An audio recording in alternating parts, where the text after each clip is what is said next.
Manusia itu siapa? Manusia itu mangkanat mahasinuhu masawiyah fakai falatakunu masawihi masawiyah. Manusia itu orang ketika baik saja salah, apalagi pas salah. Coba saya misalnya pidato begini, di atas panggung saya orang alim pidato nasihati orang. Di saat yang sama seperti yang tanya Mas Wildan tadi, ada agak sopannya. Di situ ada mungkin orang yang lebih sepuh timbang saya. Masa lebih muda kok di atas? Yang di bawah lebih tua? Ada agak sopannya. Mau nggak pidato disuruh, mau di atas disuruh, nggak sopan sama yang. Tapi misalnya yang paling sepuh pidato nggak pernah ngaji kok pidato, terus gimana? Artinya ketika kita baik saja ada salahnya, apalagi pas salah. Sebab itu ajaran Rasulullah itu suruh berdoa Rabbana dzolamna anfusana. Sebelum minta itu merasa ya Allah kita ini mendolimi diri kita sendiri, karena dalam pilihan-pilihan itu pasti ada salahnya. Coba misalnya Anda bangun masjid habis 2 miliar, yang harusnya 1 miliar sudah jadi.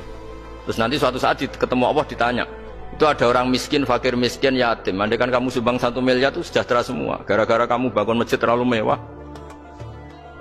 Ya tapi kadang-kadang orang kebaikannya itu orientasinya bangun masjid, gak tertarik nyumbang fakir. Saat itu cara berpikir gitu mau apa? Tapi kalau dia mau luhur manusia terbaik karena bangun masjid 2 miliar, coba diaudit secara kepentingan syar'i. Penting mana dengan ngasih makan fakir miskin? Penting mana dengan menikahkan janda misalnya? Penting mana dengan pendidikan? Apa artinya masjid mewah orang nggak tahu halal haram, nggak tahu najis, nggak tahu cara sesuci, nggak tahu cara adzan yang benar? Terus penting mana untuk beli kitab sama dipakai masjid? Apa artinya beli kitab apa tapi nggak makan? Penting mana makan sama beli kitab? Ada auditnya. Makanya manusia itu ketika baik pun disuruh istighfar, apalagi ketika salah. Nah dengan perasaan seperti itu kebencian pada orang lain luluh, karena potensi baik pada orang lain ternyata tinggi dan potensi salah ke kita juga tinggi. Nah dilatih gitu. Jadi di Ihya itu ada kitab tawaduk. Kitab tawaduk itu dilatih ketemu orang tua.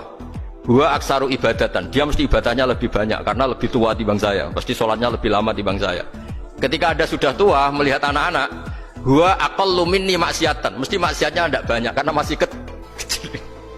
Terus ketika melihat orang fasik maksiat, la'alla wa yatubu alaih fa inna wa tawwabur rahim, mungkin Allah memberi tobat, bisa saja.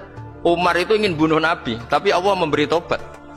Yang sowan kiai saja tidak mesti dapat tobat. Umar ingin bunuh Nabi, tapi Allah memberi tobat. Akhirnya ya tobat, jadi Islam yang baik.